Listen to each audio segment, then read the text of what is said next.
just have a simple question. Are you asking a simple question or are you asking a dumb question? Is it a simple question or is it a dumb question? I just have a quick, simple question. Yes or no? All right, that's it. Charlamagne. Special edition of Pop and Politics. I am KJ. This is Shelly E. We are discussing Larry Elder on The Breakfast Club this week. It was quite the interview. The topic came up during Elder's appearance on the show, where he and the show's host discussed topics such as systemic racism, fatherlessness, and other circumstances affecting the Black community. You running for president? Well, I'm running as an America First mega guy, and we have an America First mega guy running, obviously. So the question is, what do you bring to the table? You said MAGA. MAGA. Okay. And the answer is, I bring a lot of issues to the table that I feel our side is not talking enough about. Okay. For example, the number one social problem in America by far is the epidemic, not of COVID, but of fatherlessness. Right. 70% of Black kids today enter the world without a father in the home, married to the mother. Exactly. Up from 25% back in 1965. Now 25% of white kids enter the world today without a father in the home, married to the mother. Right. And the stats are clear. Even Barack Obama once cited them. If you're raised without a dad, you're 5 times more likely to be poor and commit crime, 9 times more likely to drop out of school, and 20 times more likely to end up in jail. Absolutely. What's happened? In the mid-'60s, with I think the best of intentions, a Democrat named Lyndon Johnson launched what he called the War on Poverty. And since then, we have incentivized women to marry the government and incentivized men to abandon their financial and moral responsibility. Breaking it down. You know, when I say this to people, the pushback I get is, well, there are lots of things that are going on, systemic racism, poverty. Here's the problem. If you look at a young Black male, aged 10 to 43, that's young to me because I'm 71 years old. He's 71, so he's coming with experience. 13 times more likely to be murdered than a young white man, same demo. Young Black man, real young, 19 and under, the number one cause of preventable death is homicide, almost always at the hands of another young Black male. Same demo for whites, the number one cause of preventable death is unintentional deaths. That includes drug overdoses, automobile accidents, drownings. It's not until they get to number 4 that death is the cause. Exactly. Very important. In America, 60% of the shootings, the robberies, and the homicides are committed by Black people, often against other Black people. Exactly. Of the homicides in this country, half of them are Black victims, almost all killed by other Blacks. How do you explain that if it isn't for the absence of fathers? Yeah, so already up front, they've asked him why he's running, what are the issues are basically. This is his platform. Larry has been talking about this stuff for years. And not only has he been talking about it, it's actually true. And it has gotten worse, at least in his 71 years, but he's giving them information. And the one key thing that he's talking about here is the crime and comparing it again, the percentages to white people and Black people. And as he said, most of the crimes committed by Black people are against other Black people. That is that, along with, hijacked, if you will, on the back of fatherlessness, are the major issues in the Black community. Absolutely. And he's basically, as you mentioned, he is just stating facts, facts and figures. It's generally, anyone can look up this information. He's not trying to slant it towards white, towards Black. It is the facts of crime in America. I want to keep going for a moment. You can't blame it on poverty. You can't blame it on racism. It is the breakdown of the nuclear intact family, and neither side is talking about it. The left doesn't talk about it because they caused it with the welfare state, and our side does not talk about it because if you're white, you'll be accused of dissing single moms. There he is. So he's talking, and he said it's due.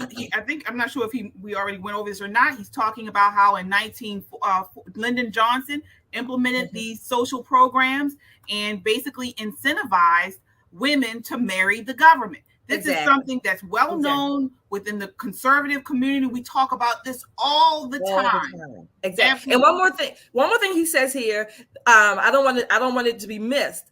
When we hear the left put these arguments out, why people are committing crimes, particularly in the Black community, and the number one reason they'll say is because of poverty. The data that he just gave, when you talk about from 1968, when the Great Society programs, when he talks about 80%, I think, of the Black community or Black women were on welfare. Today, 14% it's significantly less people on welfare in the Black community, but yet we have more crime. He's giving them the data to disprove these arguments that proliferate. Right, exactly. Now let's talk. Now this is their reaction to him giving facts, figures, and data on this. Take a look at this. So let me ask you a question. What do white people do wrong? What? Marion?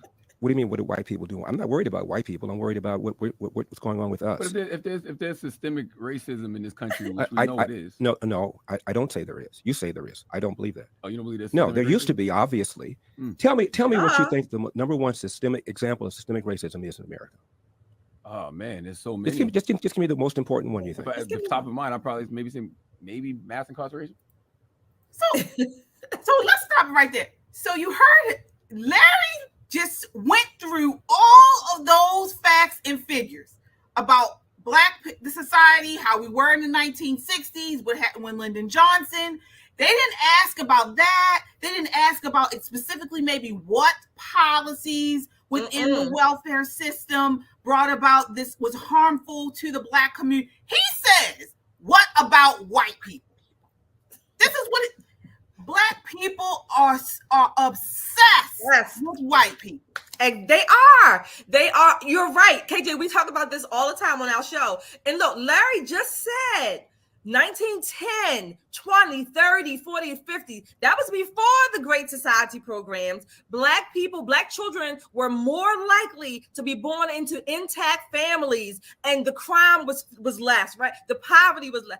So that just totally went over Charlamagne's bald head. What about white people? It washed over his bald head like I don't know what. It just washed over his bald head. Now listen to this. Maybe. Really? During the Great Depression, when 50% of Black adults were unemployed, you didn't have this kind of mass incarceration. It's to break down the family. There's a direct. I'm not going to. I agree with the family part. I'm a Black man who is a father to his children, and I'm a happily married Black man to a Black woman. So I'm never going to argue with that part, But I just feel like everything is black. But Black is wrong. Black people do this and Black people do that. And when I asked you what white people do wrong, you said you're not worried about. So let's go back. So you heard what he said. So he starts the conversation, Charlamagne, off with, I'm a Black man married to a Black woman. You just said everything Black. Exactly. I'm Black man, I'm married to a Black woman. Okay, bravo. Well, wonderful. Well, he can't talk about what's going on in the Black community? Right. Exactly. No, he can't. Ridiculous. He can't. And you know what? Keep that thought, KJ. You know why he can't talk about it? Because it'll come up later when our friend enters the arena. Yeah. Oh, yeah. Hold on. Here we go. Bar Association would have two Black presidents, and they have. He said president, meaning at that point, I can feel that I've reached the mountaintop, which is the speech he gave right before he got assassinated the day before. And now we act as if Barack Obama never even got elected. We do. And we're still talking about systemic racism. It's not fair. It's wrong. And you're discouraging Black people from working hard. 1990s. Okay. Mr. Elder, let's just remove the word racism, since that seems to be a word that triggers, a conversation down the water hole. Let's just focus on the word system. Okay. You mentioned that the system was the one that discouraged. And again, we have no problem with agreeing that the family, the Black family, should certainly has some room for some improvement. But let's just focus on system. He doesn't even know what system means. Well, we're not going to go down that water. We're not going to go down that water hole. Let's get to the question. So the question is, you said that the system encouraged Black women to be single mothers, correct? I said the welfare state, yes. The welfare, the system. So who's in charge of the system? Who was in charge of the system? Well, it was Democrats that passed it. And who were Democrats? Were they Black or white at that time? Well, at the time, majority of Black people were Democrats, as the majority of Black people are Democrats now. Not the voters. I'm talking about the system. Remember, the main idea is the word system. Who was in charge of the system at the time? The Democrats at the time. The system. I'm just going to Charlamagne's point about white or Black. Was it white Democrats in charge of the system or Black Democrats in charge of the system? Well, if you're prepared to say that Lyndon Johnson did this viciously with an intent to destroy the Black family, I disagree. He did it with the best of intentions. And if you look at the New York Times, which is left wing, the Washington Post, which is left wing, they cheered all of this. She does right. And what I'm asking was it white people. So I'm going to ask again in case my mic's not coming through clearly. Let me stop it right here. Your mic is coming through clearly, which You are not making any sense. This is what it is.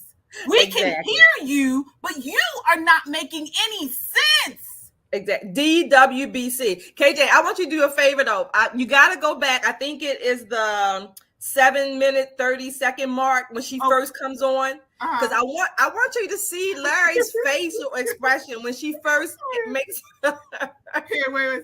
Yeah, because go back. Remember, this is the same Dumbo that interviewed Vivek Ramaswamy and was upset because this man has created companies. He's created medicine, I think, to help cure diseases, and she was upset because he would not mention what he did in middle school for volunteer service. This is the woman right here. This is her. She's so smug. Yes. She's so smug, and she thinks she's so smart, and she is dumb as a box of rocks. Right, and what I'm asking was, if white people, so I'm going to ask again in case my mic's not coming through clearly, was it white people in charge of the system or black people in charge of that system that helped break down the black family? It's a simple yes, just a simple question, white or black?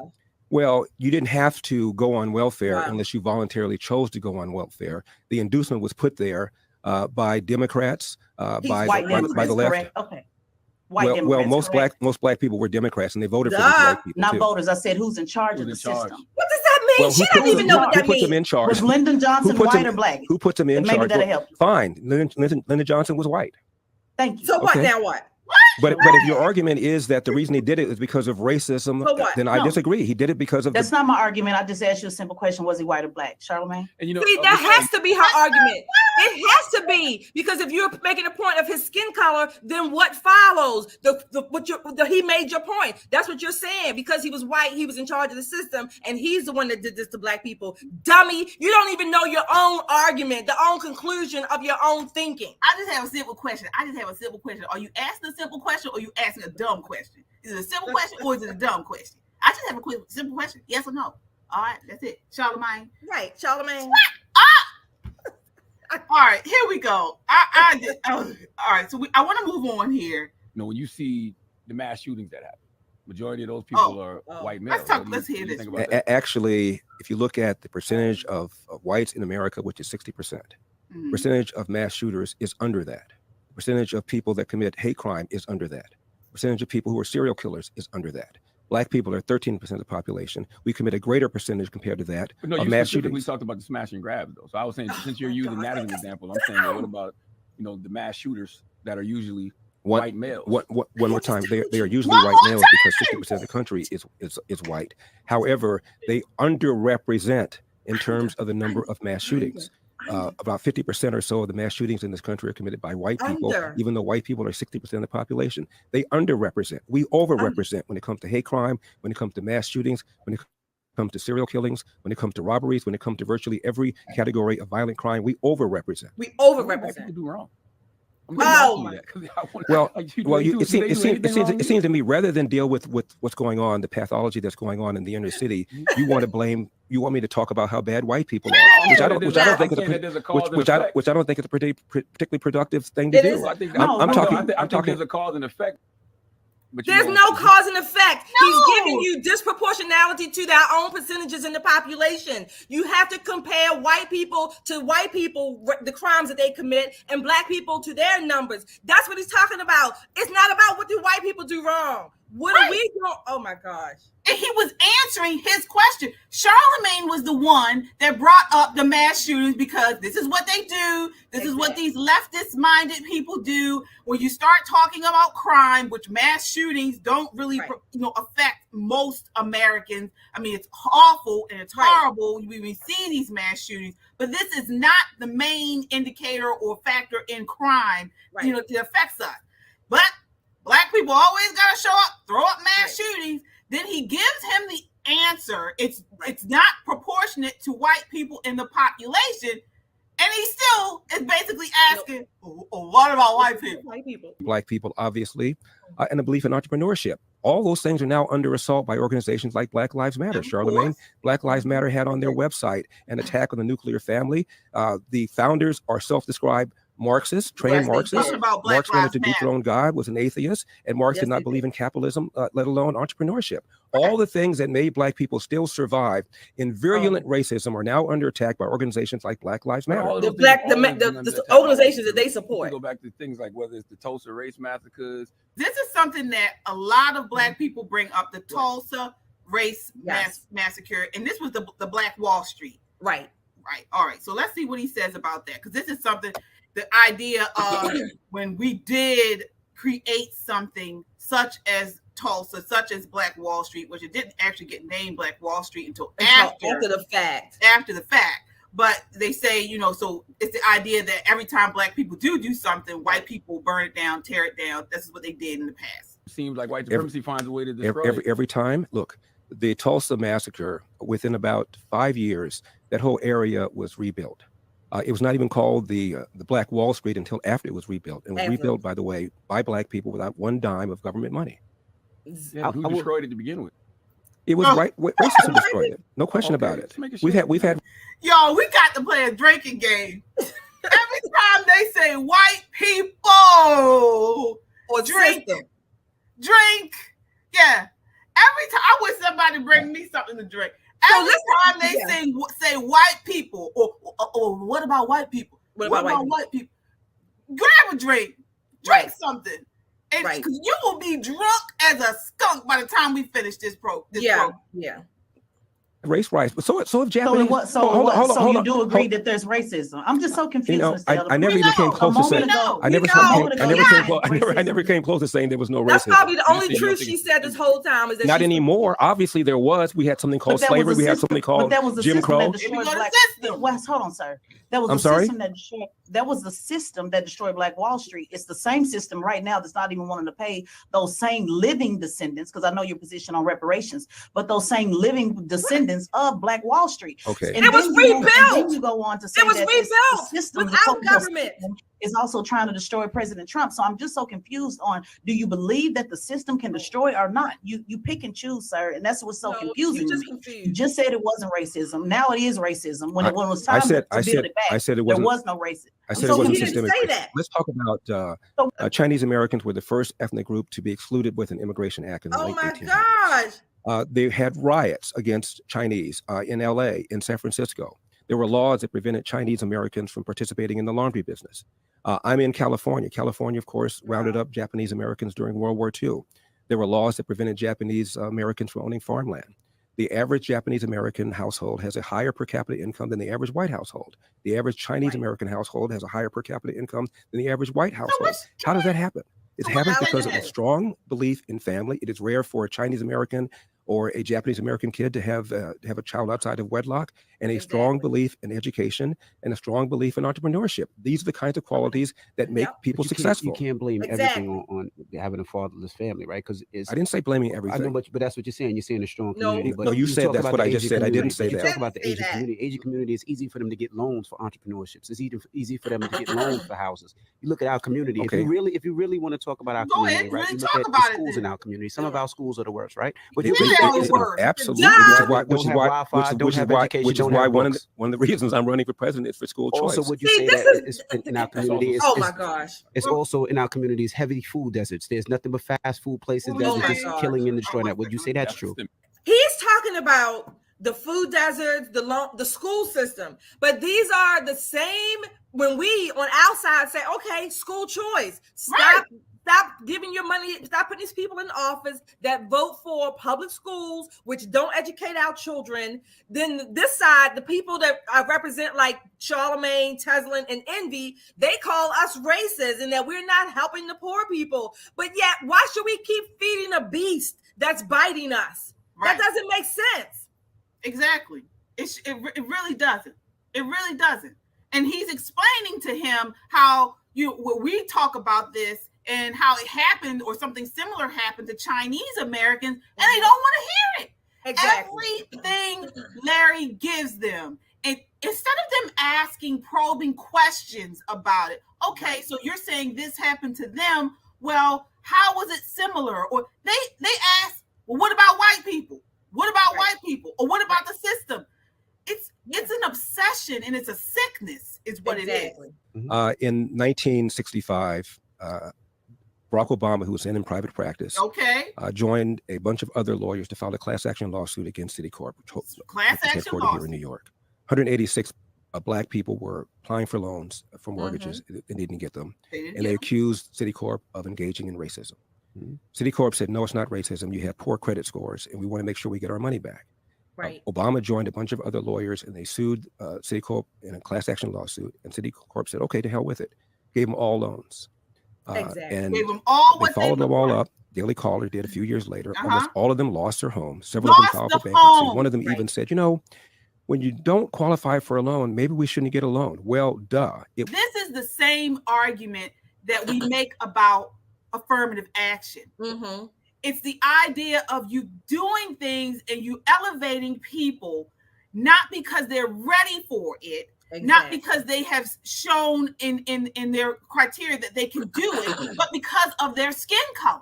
Exactly. And it doesn't, and the same thing can be said about affirmative action when you look at the numbers. Black students that used affirmative action to get into some of these Ivy League institutions, they don't fare as well versus if they started out in as an HBCU. Exactly. Because the curriculums are much too rigorous. Exactly. There was a comment that just came across, I think it was Grace Inspired, and it said something, I'm paraphrasing, that every other group has come here, they've moved forward in 1 or 2 generations, but we Black people are still waiting for our 40 acres and a mule, and even transgenders are about to pass us. I thought that was pretty poignant, because I was just speaking to someone yesterday, and he said this man is 71 years old, and he was talking about, unfortunately, Black people, we're still waiting for someone to save us, i.e. white people, whomever. We're still waiting for someone to save us while all these other opportunities pass us by. So that was a pretty good comment. And you're right, KJ, about the affirmative action. We don't take advantage of the opportunities. Other groups are here, immigrant groups, or even maybe 2nd or 3rd generation Asians are here, and they are surpassing us too. What are we still doing? We're sitting here killing each other off every other night, or every night in some cities, slaughtering each other and complaining that the white man is still not coming, giving us our 40 acres and a mule. Exactly. And for those of you guys who are watching for the first time, and if you are, please subscribe. Please subscribe. If you like the content that you're seeing tonight, we are live every Wednesday at 8 p.m. with new content. This is a special edition. We could not help ourselves. We're from Baltimore. We are Baltimore girls, born and raised, still live in Baltimore. So he's going to talk about Baltimore in a few. Yes. Okay. So you can't tell us nothing about being Black. Okay. About Black people. Okay. About, seeing, gun violence and violence within our communities and poor education system. We are living it. We are here. But we understand that the solution is not to blame white people. True that Black people were not getting loans. Plus, there are all sorts of Black-owned community banks around the country, and it turns out the turn-down rate when you apply for a loan at a Black community bank was even higher because they had less capital and they couldn't afford to loan money to risky people. It is just not the case. Who does it really give money to? For a lot of the plight of the Black community is because people were not lending money to a lot of the politicians and all of the. Hold on a second, Charlamagne. What's not true? You're bringing back facts of 1965, right? Let's talk 2023, right? I said 1995. 1995. They've been misquoting my son will be successful in real estate. And Tupac Shakur said, "I know for a fact." Tupac, excuse me. I know for a fact. Had I had a father, I would have been more confident. I would have been more disciplined. End of quote. Well, how did all those white men end up in jail? Here we go. How do white men? Trump and Giuliani. I'm just asking the question. Like, how did they end up in jail? Because some people commit crimes. No, sir. Here we go. My apologies for interrupting you earlier. I just couldn't stomach the answer that I knew you were going to say. Well, we can't stomach you. I can't stomach you. We can't stomach you. Exactly. I wish she would just disappear in this cloud that she's in on this screen. Oh my gosh. She's so ignorant. Sir, I can't stomach it. And she's so smug. And notice how she says it. She says that as if she has a really, really poignant point to make. She doesn't. No, she doesn't. She's this, what I call them, nasty nice. You know, they come off like they're so nice, but she's really nasty. Dumb. She's very nasty. Dumb. Here we go. Yeah, I couldn't stomach, because your actual answer to Trump being what was happening to him with the indictments, you actually said that the system was doing it. You said there was a two-tier system. This is your word. There we go. Two-tier system. So when it came to Trump, all of a sudden you now believe in this systematic thing. That's happening. I'm drinking again. But it's not. But it's not about race. It's not about I didn't race. ask you that. I asked you. Remember, I made it easy for you, and I took race out of it. Remember, I said I'm just talking about the system. I'm just talking about what is the system? You want to ask me whether I believe Donald Trump is being treated the same way as Joe Biden and is being treated the same way as Hillary Clinton? All of these people are white. All these people are white. There's a double standard. Well, Mr. Elder, you didn't hear my question. You didn't hear my question. You said some people commit crimes, so you do believe that Trump, Giuliani, they committed a crime. I don't know. But you just said some people commit crimes. I said some people committed a crime. I didn't say Donald Trump committed a crime. You asked me specifically whether I believe Donald Trump committed a crime. I don't. Specifically about those people and why they ended up in jail. They all got caught. Well, Donald Trump is not in jail. Oh, he got. Yeah, he got indicted. That's a far cry from being in jail. Why did he get indicted? Well, he got arrested, is what I'm saying. He's going to get arrested. He got indicted, in my opinion, because the DOJ has a double standard. They let Hillary pass, for example. She clearly violated the Espionage Act by having an unsecured server in her basement. She paid for the Steele dossier. She destroyed 30,000 emails that were under subpoena, and she got a wrist slap. And Donald Trump is now being indicted, I think, for the fourth time. It's unfair. Right. Black people telling y'all how corrupt the FBI is. Damn it. I'm going to be the FBI has been corrupt. They are just looking for something to blame. Exactly. It's really sad. They have zero. And notice how Charlamagne, he was quick to correct Larry on his pronunciation of Tupac. Oh, they know Tupac's story, but darn it, they don't know this stuff is happening, right? The information he's giving them. Nope, that's too much. That's too high for them. Right. It's sad. Dumb. It's actually sad. We have here Chadwick. He says, great show, ladies. Thank you so much. We really appreciate this. Also, What a Jutsu says, this is shameful when you ask ignorant questions, make ignorant statements, argumentative, and misquote. You're not debating. You're being a fool. Thank you. Larry Elder is so good to be on the Breakfast Club. Yes, he is. And we're thankful that he did this, because he's reaching an audience that he wouldn't necessarily reach had he not been on this show. Yep. So I'm actually glad they extended the offer where he was allowed on here, even though they're not really asking very critical questions, not really open to debate. But rather than those systems can hold you back no matter how hard you work, right? I'm going to say, but rather than whine about it, my goal is to get on as many shows as I can, like yours.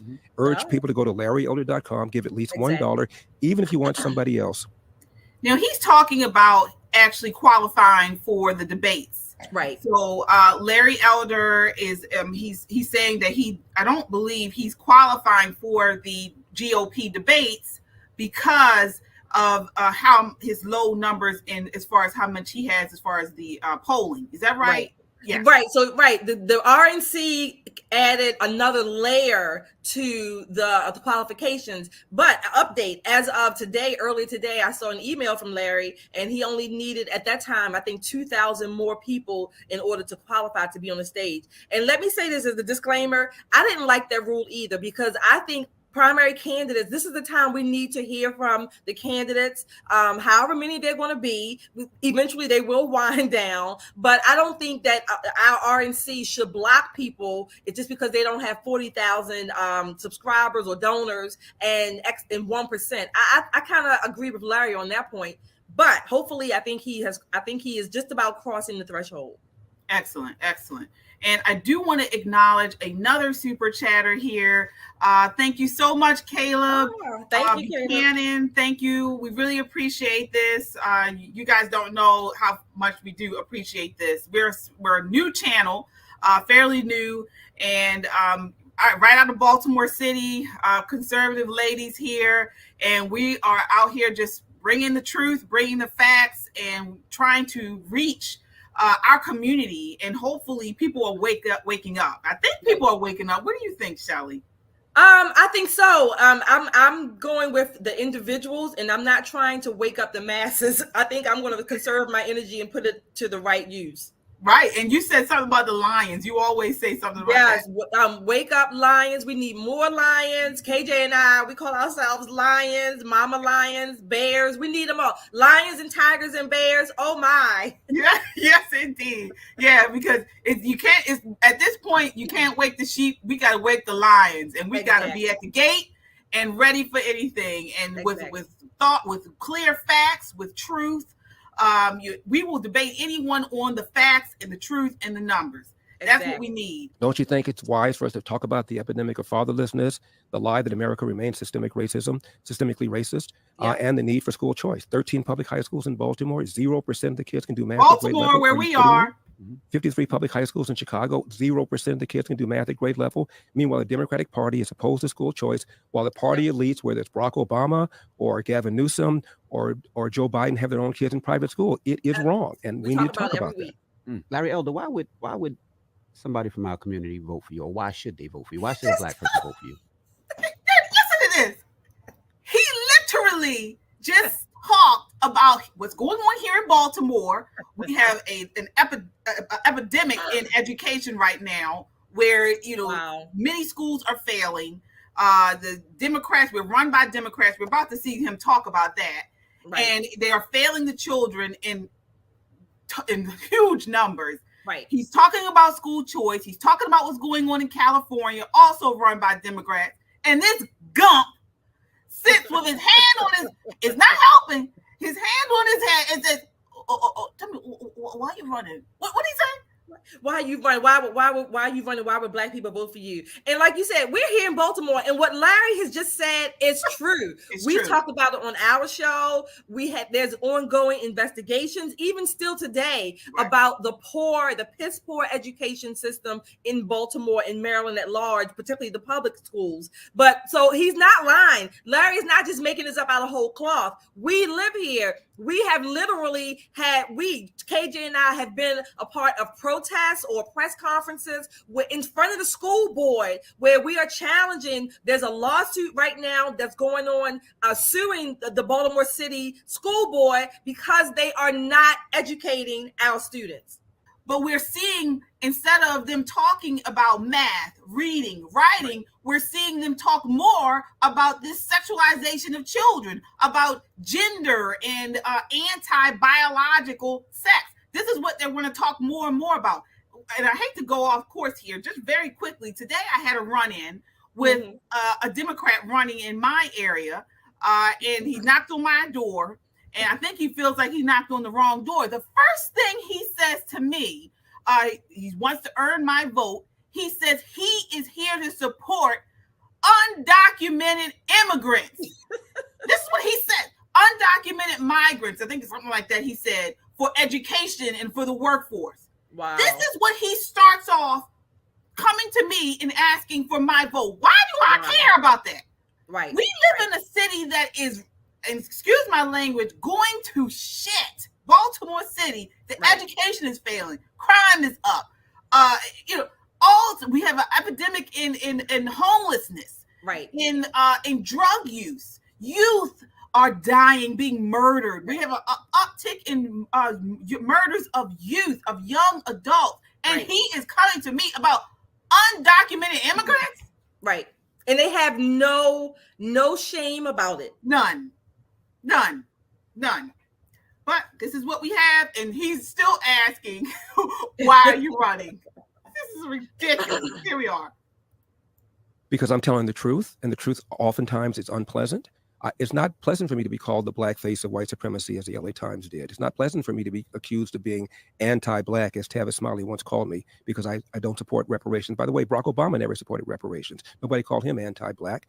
We need to talk about what's going on. What's going on is the breakdown of the family. And most of the things we complain about downstream, whether it's crime or whether it's bad schools, the genesis is the breakdown of the nuclear intact family, and we don't talk enough about it. We can call names too. Harder with a lot of things that you just said, whether it is racism, whether it is getting loans, whether it is getting entrepreneurship, whether it is education, whether it is all those things. You do understand that and agree with that, correct? I do, but much of it is either self-inflicted or because of policies that we have supported. Exactly. I say this every week. It's coming out in October. It's called As Goes California, My Mission to Rescue the Golden State and Save the Nation. Wow. It's about the one-party rule in California. California has supermajorities of Democrats in the Senate and in the House. And as a result, our schools are near the bottom. People are leaving California for the very first time. I'm here in we Baltimore. have the highest state income tax in the country. The average price of a home in California costs 175% above the national average, all because of these left-wing policies that are hurting the very people, Black and brown people living in the inner city, that people on the left claim to. I was just going to say, here in Baltimore City, we have one of the highest property taxes in the nation. We have. And the city is actually shrinking. So people are leaving the city because of high crime, because of lack of jobs. And we have one of the highest tax. We do. We do. In our area, we do, KJ. And like you said, the city is shrinking as far as population, but City Hall, the budget for the mayor has gone off the roof, right? It's still increasing. And every week, what Larry just said about the policies we support, we say it almost every week on the show. I'm going to repeat what I say, my little alliteration. Progressive policies pulverize the people they purport to protect. Same thing. These are the policies that we support through the people that are elected, and the policies come back to bite us in our asses. Right. This is why it doesn't make sense for this Tezlyn woman on here to talk about the system when the people, at least here in Baltimore City, when you look at our public charter, our Baltimore City charter, and the way that government is supposed to run, the people are supposed to be at the top. We are voting for these people, elected officials, who then are the system, system of government. So when she keeps saying that, yes, I mean, there is a government system, a financial system, but a lot of times the governmental system that's in place are people voting for these people. Exactly. So we do have another super chatter here. I want to thank you so much. We have here James. Yes, how much you need to be down this be you Baltimore girls rock. A shame she a vet. I am okay. I am a proud vet. Yes. Right. Oh, Tezlyn is a vet. Tezlyn. I see what she's saying. Okay. Oh, yeah, I know. It's shameful. Then we also have Brother Wall Street. Finally, a wonderful podcast. I will keep watching this podcast. I'm a conservative by nature. Yes, thank you so much. There's naughty by nature, and then there's conservative by nature. Thank you. Yes, indeed. And you here, we call ourselves, or our tagline is smart, edgy, because again, we don't mince words. We are not your traditional conservative when we're talking about speech. Okay, right. So we are edgy and we are conservative. This is what you'll get here. We do have another super chatter here. Thank you so much, Reed. So Reed says, it's refreshing to hear Black women who aren't afraid to speak the truth. God bless. Thank you, Reed. Thank you so much, Reed. God bless you too. Thank you for watching. Thank you for joining us tonight. We haven't even got to the most explosive part of this interview. Take a look here. Here we are. What they care about. Do you think slavery was self-inflicted, or do you think Jim Crow segregation was self-inflicted? Again, slavery was self-inflicted. Of course, it wasn't self-inflicted, but there are a lot of people have bloody hands in slavery. Mm-hmm. For example, slavery could not have existed had it not been for African chieftains who were selling Black slaves captured in battle or captured through raids and selling them to European and Arab slavers. It could not have existed without that. So everybody has dirty hands here. That's why reparations is such a foolish thing. If you're going to get reparations from the 5% or so of white people that have some sort of generational connection to slavery, and that's all there is. And this is what I think, because first of all, I don't agree with reparation either, but I do believe there is a debt owed. Mm-hmm. But how do you do it? How is the question is, how would we even implement a system of reparations? So to me, it doesn't make sense to even go down that road. Exactly. And this is what he's saying. There's so many hands that were in slavery. Exactly. What about the many white Americans who fought for the Union Army against slavery? What about that? Are their descendants supposed to pay reparations? Yeah, according to Charlamagne and Tezlyn's, they are. And you're right. We had a civil war. I agree that there's a debt owed, but I don't want to destroy the country by implementing reparations and paying all of this money. Where's it going to come from? We're going to pay. We are going to pay our own reparations. Exactly. All right. Then you need to go back to Africa and get money from African countries that were involved in the slave trade and in the Arab slave trade. And by the way, the Arab slave trade was even worse than European slave trade. It was. 90% rate of attrition, often making men and women walk on barefoot across the Sahara, and the men were castrated. Only about 5. So if they go after the money from the other countries, then would you agree that it would be okay to go after the money from America? Is that your problem? When are you going to stop with this? Everybody has a grievance. I'm answering your question. There's no end. There'll be no end to this because slavery has been part of human history from the very beginning. Okay, we be getting money. Universal. Sir, I've let you talk, and every time I talk, you begin to talk, and then you say, "Let you finish." So I asked you a very simple question. You said, "If you're going to go after it in America, go after it in Africa." So we all agree to go after it in Africa. Will you then agree to go after it in Africa? No, I won't, because it's a waste of time. We ought to be spending our time on education. Okay, you told me that I cut you off. Then I try to answer your question. You won't let me finish. Go ahead, Larry. Thank you. It's a waste of time. We ought to be talking about working hard, investing in ourselves. Right now, as we speak, there are Haitians in Haiti lining up for a lottery to come into this country. Why? Because it is the land of the free and the home of the brave. You can go from nothing to something faster in America than any other country in all of human history. We ought to be talking about that. Let me just one more point. 1997, Time Magazine and CNN hooked up together to do a poll on what I completely agree about the Black family. I don't think anybody here objects to that. Don't disagree about that at all. I think when you talk about ideology and then you mix in parties and then personalities, it gets kind of confusing. And you mentioned yourself not to moan and groan, that as long as you work hard, all is well. And I think where the conflict is coming in is you did moan and groan about how the Republicans treated you. You did moan and groan about Governor Newsom and, asking for a recall. You did not leave that up to the voters. You are moaning and groaning when it comes to Donald Trump and how he's being treated. So it just seems to be a hypocrisy. And I don't know if the message would land a little bit better if there was some fairness across the board on Democrats and Republicans. I'm an independent, by the way, and I think both parties are trash. And I think all of us here, see both sides. And you're dumb. You're just dumb. Yeah, I mean, you're independent, but I haven't heard one independent thought come out of her mouth. Nothing independent about what she said. All I've heard is blame the system, the white people, slavery. She hasn't come up with any type of response to the things that he said. She hasn't asked any probing questions about the data he's provided.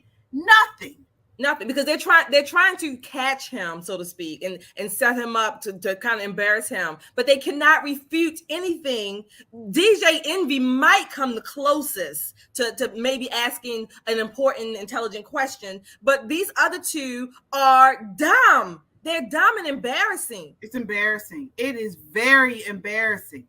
Here we are. Now this part, listen to this. I think for me, there seems to be an unfairness on both sides with you. Well, not too surprisingly, I don't agree with your analysis. How is it that I did not leave the recall to the voters? What do you mean by that? What do you? You said I didn't leave the recall to the voters. No. I said you moaned and groaned about it. You said it should be recalled, correct? Correct. I said Gavin Newsom should have been recalled. Yes. Right. That's moaning and groaning. Well, actually, it's taking advantage of what's in the California Constitution, which is when a certain percentage of voters sign a petition to recall a politician, there can be a recall vote, and there was one, as there was in 2003. We recalled the governor then, and there was in 2021 when I attempted to recall Gavin Newsom. That's part of our democratic process in California. Absolutely. We agree with that. You don't know it. Rather than moan about it a little while ago, you said rather than moan about it, I'm just going to keep doing the hard work. And so I'm just saying that technically he is doing the hard work. That's my point. He's going through the process. It's part of the constitutional process to get a number of votes if you want to put forth a recall. That is called using the process. That's not moaning and groaning. It's doing the work. Exactly. And not only that, but he's running again. He ran for governor. Now he's running for president. What is she talking about? Oh my goodness gracious. I don't follow exactly what you're saying. It's okay. I didn't expect you to. Yeah, I'm a little slow sometimes.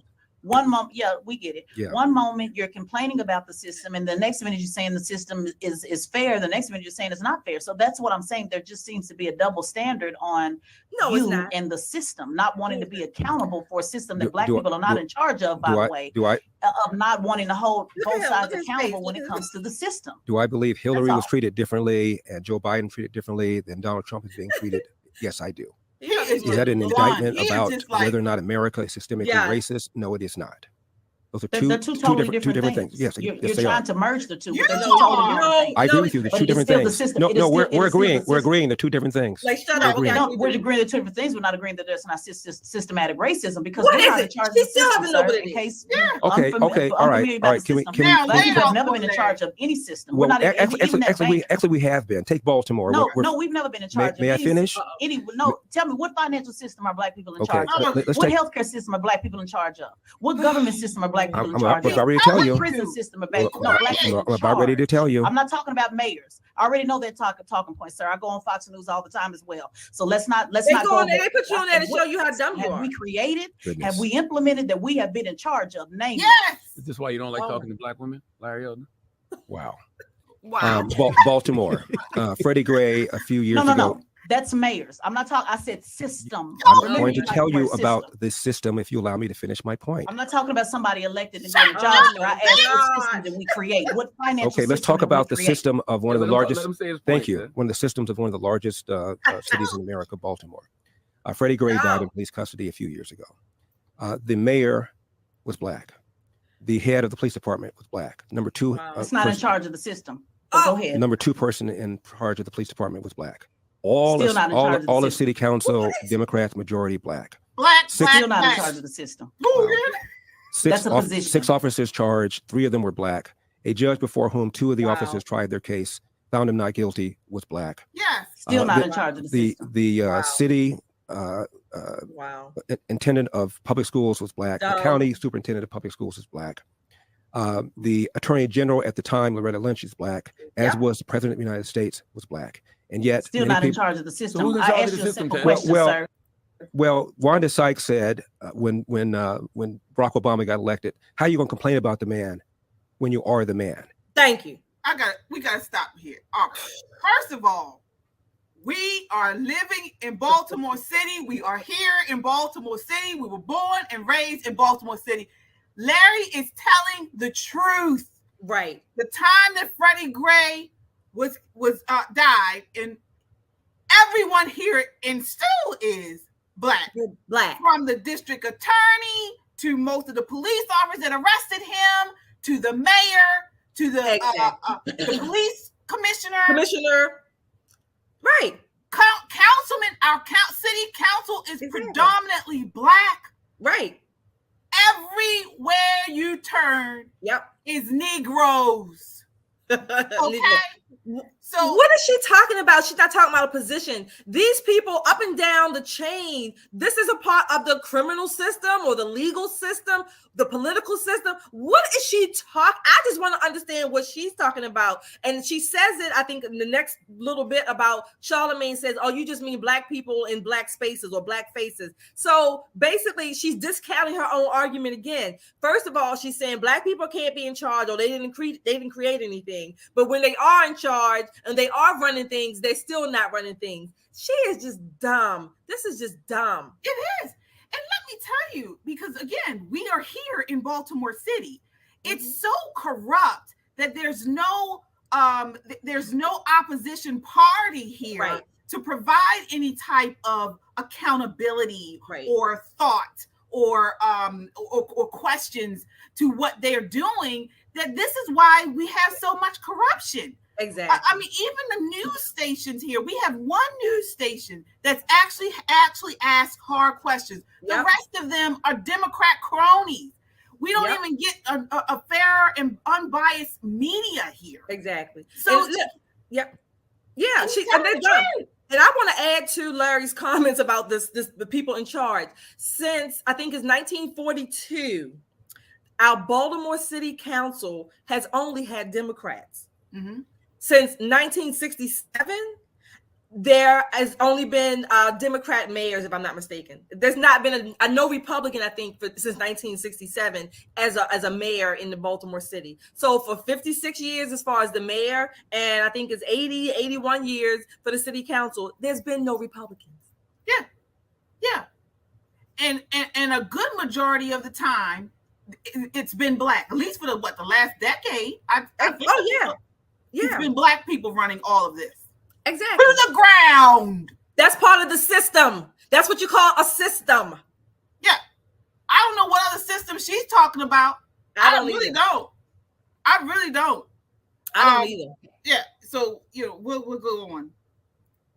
Now, from the president to the attorney general to the state attorney to the mayor to the head of the police department to the commissions of the schools in the city and in the county to the majority of city council in that city, all of them are black. And you're still saying that we don't run anything? So who's in charge of the system? No. I said who created the system. I didn't say we didn't run anything. I challenged. Yeah, Charlamagne. Yes, he says, well, who's running the system? Who said running Tezlyn? I don't know what you're talking about either, you dummy. Right. You don't even know what she's talking about. Turn the TV off. Turn her off. Dumb and Dumber. Oh, yay. A lot of those black leaders, by the way. I said when we talk about the system, what black people have been in charge of any system. He just told you. I'm not talking about a mayor. You know good and well. You're basically saying that there are black faces that are still in those positions, but they're still correct. Similar to you, Mr. Elder. You're a black face in a position in the conservative movement. They're just the same. They're just on the other side. I'm talking about. So then, when Martin Luther King said in 1966, I believe there could be a black president in about 40 years' time, then it really doesn't matter if there's one or nothing changes. He was naive. The system also killed him as well. Well, we know that the FBI and the CIA also killed him. That system. You realize that, correct? Wow. Oh my God. An individual killed him. Right. That was also a part of Pro Hotel through the system. Correct? Not correct. Pro. Not correct. The FBI didn't have anything to do with it. The CIA didn't have anything to do with it. Edgar Hoover was definitely on Martin's ass. Like, come on. I didn't say he wasn't. Robert Kennedy is the one that approved the wiretaps. But to say that the FBI killed him, I mean, what's your evidence of that? Oh no, that's a pretty serious charge. Wow. Listen, this entire conversation of the Breakfast Club, they have zero evidence, they have zero facts, they have zero statistics, they have zero data, nothing, no truth, no facts, nothing. They have provided nothing. You would get more nutrients and information off of reading the back of a fries at a McDonald's than you would listening to these people. The cereal box. A cereal box. Exactly. We are coming to the end. I want you to hear this part here. Anytime you allow bad behavior to continue, you're going to get more bad behavior, whether that's... So how does that apply to President Trump then? Because you said that was a two-tier system that... Because I don't believe Donald Trump... You don't think he did anything? I don't think he did anything wrong. No, I don't. I believe that he complained about the election the same way Hillary did. Mm-hmm. Hillary, for 4 years, referred to the 2016 elections having been stolen. Her word, not mine. She called Donald Trump illegitimate. Her word, not mine. Right.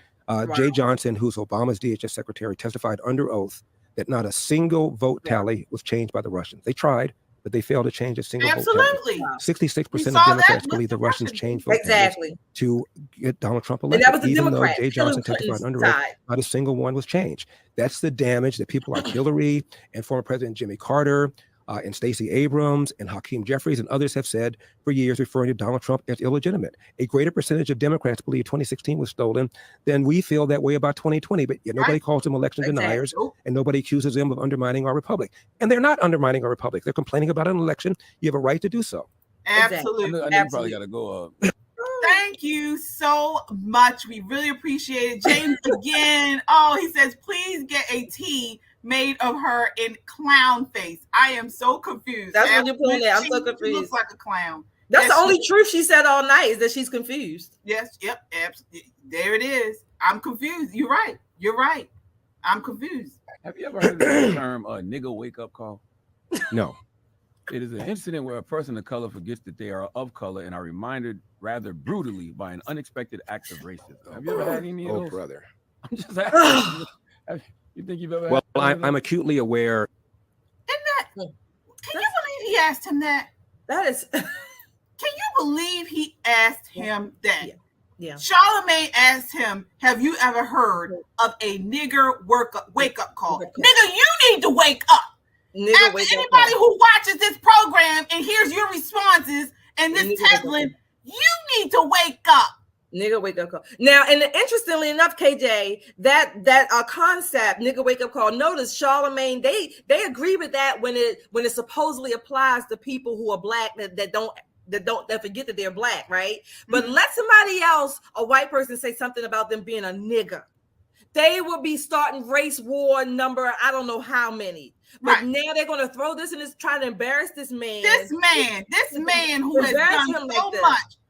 And listen to but Larry lets him know. Take a look. Charlamagne, that I'm a black person, just as you are a black person. And when Joe Biden insulted you by saying, you ain't really black, we don't know whether or not you want to vote for me or vote for Donald Trump.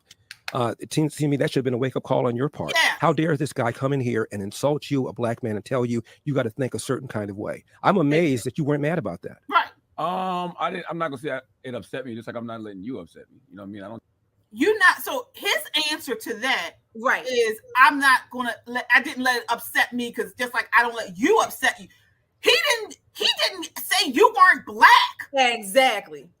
But you said, and you let Joe Biden say to you that you are to question your ethnicity, your race, just because you question the Democrats. Exactly. In his own house, so to speak.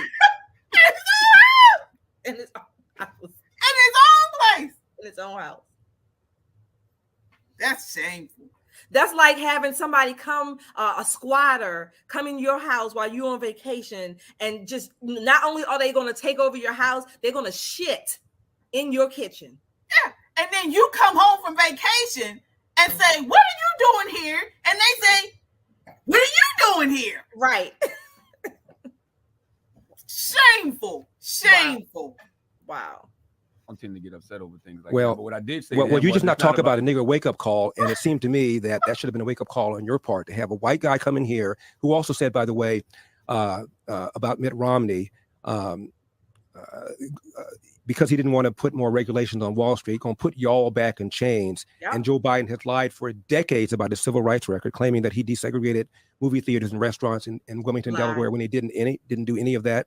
He lied and said that he tried to visit Nelson Mandela during apartheid South Africa. He did not. And he came in here and told you aren't even black and let you think a certain kind of way. Right. It seemed to me that should have been a nigga wake up call for you, but it wasn't, apparently. Bam! I didn't say you were. Yeah, I think both. I don't know what you are. But you're cooning for the Democrat Party, as we can see throughout this entire interview. Instead of you saying, you know what, Larry, those statistics you gave, they do make sense. Or I have to look into that. Exactly. You're cooning for the Democrat Party, but I'm not surprised, because this is the same man that takes up for people like Sexy Red and Cardi B and Suki Hana, who go around in chains around their necks with letting men walk them like dogs. If you guys don't know, these are rappers. These are new up-and-coming rappers that this man, Charlamagne, continues to uplift and encourage. But he is going to ask Larry Elder, who came on his show, just giving him facts and figures, have you ever heard of a nigga wake-up call?